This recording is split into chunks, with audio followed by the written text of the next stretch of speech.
Welcome to St. Martin in the Fields and welcome to Great Sacred Music.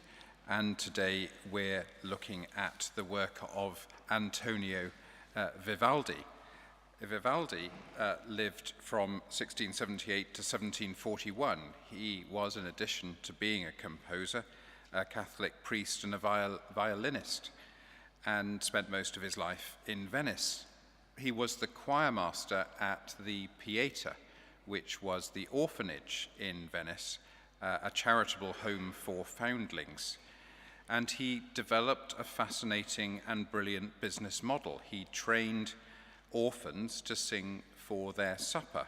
His job was to compose pieces of music and train his choir of young orphans to sing them so as to attract to chapel services a wealthy congregation who would, through their donations and bequests, support and finance the institution. So you'll have noticed that Izzy and Laura just sang our first piece from the Magnificat, and you may be aware that the original score of the Magnificat, until it was rearranged in the 1940s, was just for upper voices, and it was just for upper voices because it was just the orphans from the Pieta who originally sang it. Now, the true significance of that business model will remain a secret until the very end, when I'll tell you the true significance. So you are to relocate to the edge of your seats over the course of the next half hour as we listen to glorious music. Now, talking of glorious, it's our tradition at Great Sacred Music to sing a hymn at the beginning and the end together, and we're going to do that today.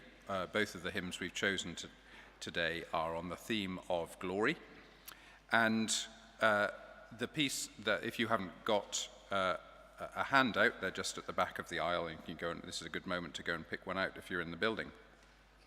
So what we're going to sing is Glorious Things of Thee Are Spoken, which was written, the words were written by John Newton, who you'll remember from Amazing Grace, assisted by William Cowper, who together published in 1779 the Olney Hymnal, Olney being a church in Buckinghamshire. This is the only happy piece of music in the Olney Hymnal, so let's make the most of that. Confederate General Stonewall Jackson is said to have woken soldiers in 1862 in Shenandoah Valley by singing it out of tune. Let that not inspire you. However, in 1936, the German ambassador to the United Kingdom, Joachim von Ribbentrop, who signed a notorious pact a few years later, you may remember, gave a Nazi salute in Durham Cathedral when the hymn was played, because it used to go to Haydn's tune that we know as Austria, the German national anthem. He had to be restrained by the Marquess of Londonderry. What would we have done without the Marquess of Londonderry on that occasion? So it was ripe for a new tune, and indeed what was forthcoming was a new tune. It's called Abbotsleigh, which is a place I know very well in Bristol, because it's very close to where I grew up, and I used to go for walks there. Why is it called Abbotsleigh? Because the BBC Religion Department relocated to Bristol during the Second World War, and it was a member of the BBC Religion Department that wrote the tune, and he named it after Abbotsleigh, which is where which is the country house to which the department was relocated. So we're going to sing that modern tune. I mean, it sounds like a classic 19th century tune, but it was written in the 1940s. Abbotsleigh. We're going to remain seated. The voices stand and lead us as we sing Glorious Things of Thee Are Spoken.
What is the Gloria, I hear you ask? Well, the Gloria is one of several hymns that were written in the 2nd and 3rd century, and you may be familiar with some of them that we still sing. The Te Deum, that's often sung traditionally at Matins, and Hail Gladdening Light, that's often sung at Vespers or Evensong or sometimes at Compline.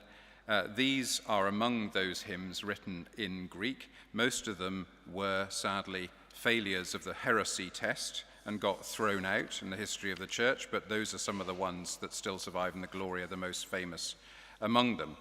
There's an interesting sense of how the date of the Gloria is established, because as you may know, the Vulgate was translated from the original Hebrew and Greek into Latin by Jerome to form the Latin Bible as we still know it today.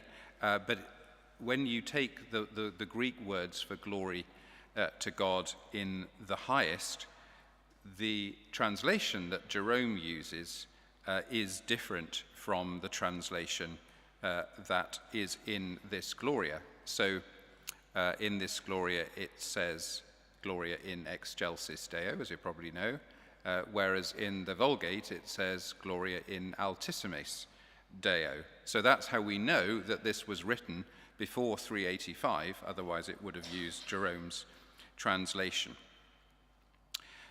What the Gloria does is it takes the line from the Christmas story of the words that the angels sing to the shepherds and makes it a song for the whole church. So we're going to hear now the Domine Deus from Antonio Vivaldi's Gloria, and we're also going to hear the opening line from another Gloria written about 130 or 40 years before by Andrea Gabrieli, who was in the 16th century the organist at St. Mark's in Venice.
Okay, we're now going to hear a couple of pieces that give us a bit of context for the world into which Vivaldi was writing. Alessandro Scarlatti was an Italian Baroque composer, especially famous for his operas and chamber cantatas. He was a contemporary of Vivaldi, but he was based further south in Naples. Iste Confessor, that we're about to hear, is a Latin hymn used in the divine office at Lauds and Vespers on feasts of confessors, and its connection with this institution in which we sit right now is that the earliest versions of the hymn can be found in 8th century manuscripts for the feast of none other than St. Martin of Tours, our patron here. And then we're going to hear a piece by Michelangelo Grancini, a 17th century Italian composer of sacred music based in Milan.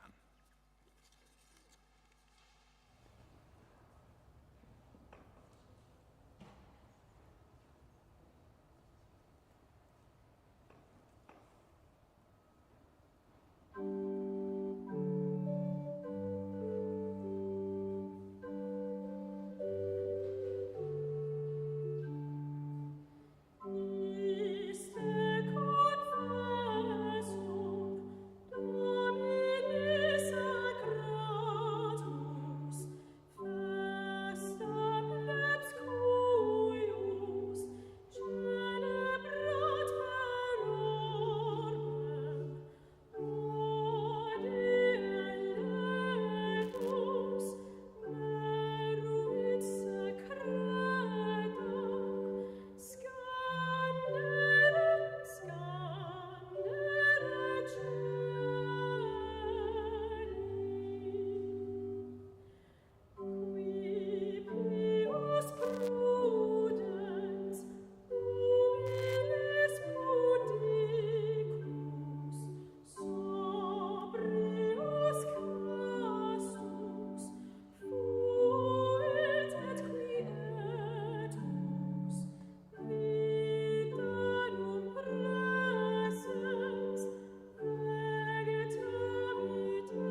Now it's time for us all to sing again, and we're going to sing Glory to Thee, My God, this night. The Reformation composer Thomas Tallis composed a hymn in 1567 called God Grant with Grace. The words that are most familiar to accompany that tune today were written by Thomas Ken, Bishop of Bath and Wells, in the early 18th century, in fact exactly the same time as Vivaldi was working his magic in Venice. And I'm sure you know Bishop Thomas Ken's A Serious Call to a Devout and Holy Life, still in print 300 years later, and I'm sure you keep it by your bedside and read it every morning. It is actually a pretty good read, and it's still got a lot of wisdom to share, and it's pretty amazing it's still in print 300 years later. Tallis himself, of course, was a great survivor, managing to find favor with Henry VIII, Edward VI, Mary Tudor, and Elizabeth I, and the list of people who managed to get on with all four of those is a very, very short one. He composed both English and Latin texts, and of course that's a code way of saying he composed music for both Protestants and Catholics at a time when later in his career it was pretty much illegal to be a Catholic. So how did he get away with it? Well, one of the ways he got away with it was by writing beautiful music, of course, which no one could resist. Another was the fact that he controlled the way music was printed for decades. So if you'd polished Tallis off, there would have been no music at all. So those were two of the ways that he managed to jump the horses in the later part of the 16th century, and why his music survives to this day, including this tune from 1567. We'll remain seated. Again, Izzy and Laura will stand and lead us as we sing Glory to Thee, My God, this night.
Well, we're coming towards the end of Great Sacred Music for this Thursday. I hope you've enjoyed yourself. If you have, there's an opportunity to make a donation in the retiring collection as you leave. We take paper, we take plastic, we take coins if you must.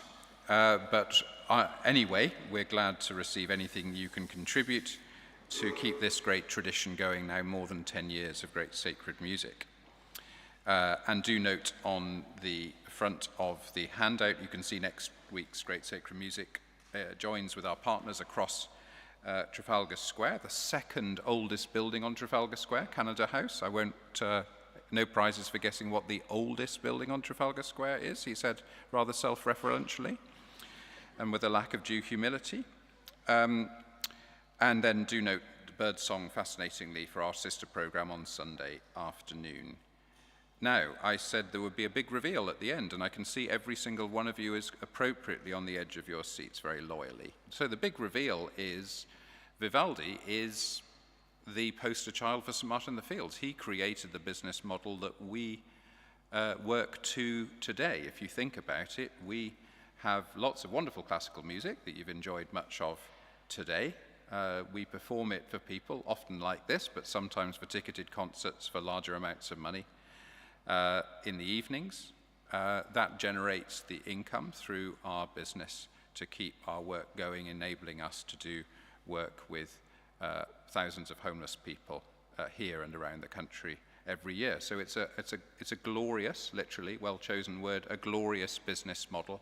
And we're trying to initiate a movement in the church and civil society in general by which we move from saying there are just two ways to fund things, that you either have small voluntary donations from congregations and visitors like yourselves, and then you have philanthropy from benefactors, and we still believe in both of those, but we also have a commercial model integrated where our social enterprise aims to live the values of this community while generating income to enable us to do social good.